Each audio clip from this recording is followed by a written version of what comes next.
Baghir Ghalibaf ya bayyana cewa ba za su amince da tattaunawa ƙarƙashin matsin lamba ba.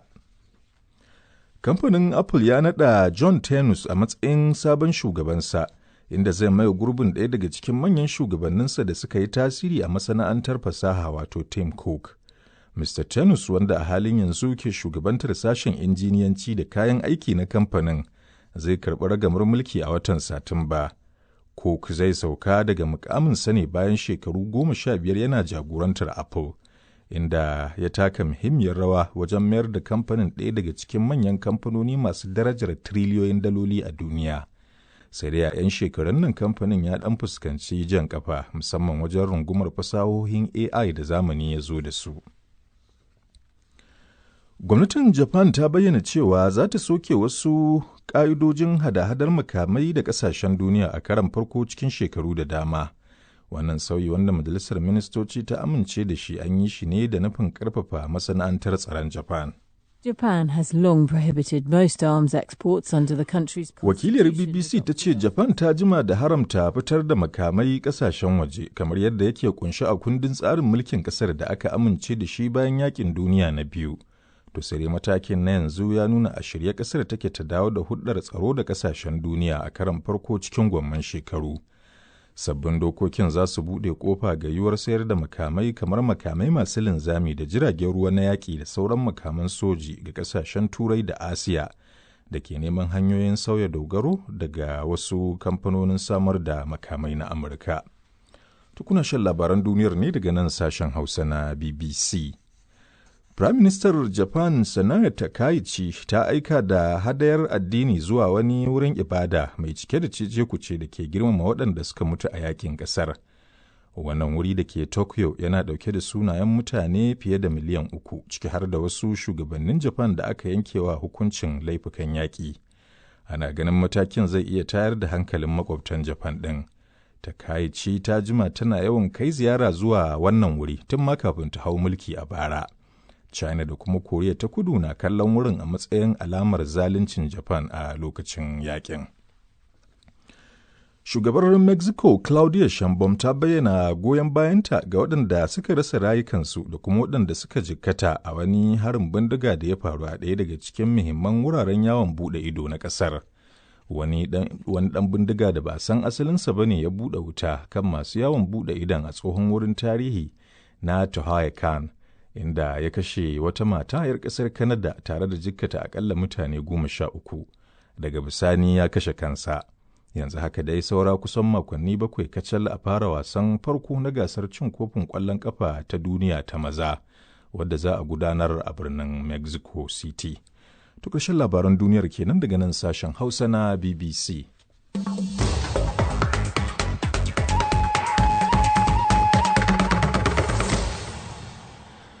To yanzu kuma sai rahotannin da muke tafa da su, kuma kamar yadda watakila aka ji a labaran duniyar, babban mai shiga tsakani na Iran ya sake nuna shakku akan ko za a gudanar da zagaye na biyu na tattaunawar sulhu da Amurka a Pakistan. Muhammad Baghir Ghalibaf ya ce Iran ba za ta ba da kai a ƙarƙashin inuwar barazana ba, kuma a shirye take ta nuna sabbin dabaru a fagen daga. Ga rahoton Raliya Zubairu. Duk da cewa babban jami'i mai shiga tsakani na ƙasar Iran Muhammad Baghir Ghalibaf ya sake nuna shakku akan ko za a gudanar da zagaye na biyu na tattaunawar sulhu da Amurka a kasar Pakistan, alamu sun nuna cewa tattaunawar za ta gudana. Rotani sun ce mataimakin shugaban kasar Amurka J.D. Vance, wanda shine jagoran tawagar Amurka, na shirin barin birnin Washington domin halartar tattaunawar a Pakistan. Haka kuma a cikin tawagarsa akwai wakili na musamman Steve Witkoff da surukin shugaba Trump Jared Kushner. To sai dai babu cikakken bayani daga bangaren Iran akan waɗanda za ta tura zuwa Pakistan.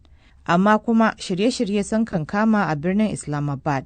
Kuma wani babban jami'in gwamnatin Pakistan ya faɗa wa kamfanin dillancin labaru na Reuters cewa Pakistan na da ƙwarin gwiwar cewa za ta iya sa Iran ta halarci tattaunawar. Bayan zagaye na biyu na tattaunawar da ya gudana a farkon watan da muke ciki, mataimakin shugaban Amurka J.D. Vance ya ce Amurka ta kasa cimma matsaya da Iran kan wasu bukatunta. Ita kuwa ma'aikatar harkokin wajen Iran ta nemi Amurka ne akan ta daina gabatar mata da bukatu masu yawa. da kuma buƙatu da ta ce sun saba wa doka. A gaida Raliya Zubairu da wannan rahoto da ta haɗa mana. To idan muka je Najeriya ko magoya bayan tsafin 'yan takarar shugaban ƙasar Peter Obi da kuma Rabi'u Musa Kwankwaso sun kafa wata ƙungiya da ta soma tattaunawa domin ganin jam'iyyar ADC ta tsayar da su takarar shugaban ƙasa da mataimaki. Hakan dai na zuwa ne a daidai lokacin da jam'iyyar ADC ke fuskantar rigingimun shugabanci gabanin gudanar da zaɓukan fitar da gwani nan gaba. Ƙungiyar magoya bayan 'yan siyasar biyu ta ce tuni suka soma samar da rassan ƙungiyar a jihohi 36 ciki har da Abuja domin soma wannan yekuwa. Ga rahoton Zubairu Ahmad. Magoya bayan bangaren Peter Obi da Sanata Rabi'u Musa Kwankwaso dai sun fito fili sun bayyana cewa tattaunawar ta yi nisa domin samar da haɗakar da za ta tabbatar da Peter Obi da Sanata Rabi'u Musa Kwankwaso a matsayin 'yan takarar shugaban ƙasa da mataimaki. Magoya bayan Peter Obi dai sun yi maraba da matakin inda suka ce tsarin shugabancin ƙasa ƙarƙashin jam'iyyar ta ADC ya dace ya fito ne daga yankin kudancin Najeriya. Ibrahim Abdulkarim shine mai magana da yawun Peter Obi. Babban abin da ya sa muke wannan tattaunawa saboda shi Sanata Rabi'u Musa Kwankwaso yana cikin waɗanda suka fahimta cewa lokaci ne na 'yan kudu kuma da ake tananatawa cewa ya kamata a bar su gama lokacinsu idan sun gama sai ya dawo arewa. Muna ganin yana daga cikin abin da za a iya amfani da shi don a yi hilin ɗin ƙasa sannan mu fara kuma kama hanya na ci gaba da muke bukata kan wannan ne muka ga cewa ya kamata mu yi zawarcin shi wanda kuma mai gidanmu sun zazzauna sun tattauna tsakanin su kuma ya fahimci cewa lalle yana da bukatar wannan abun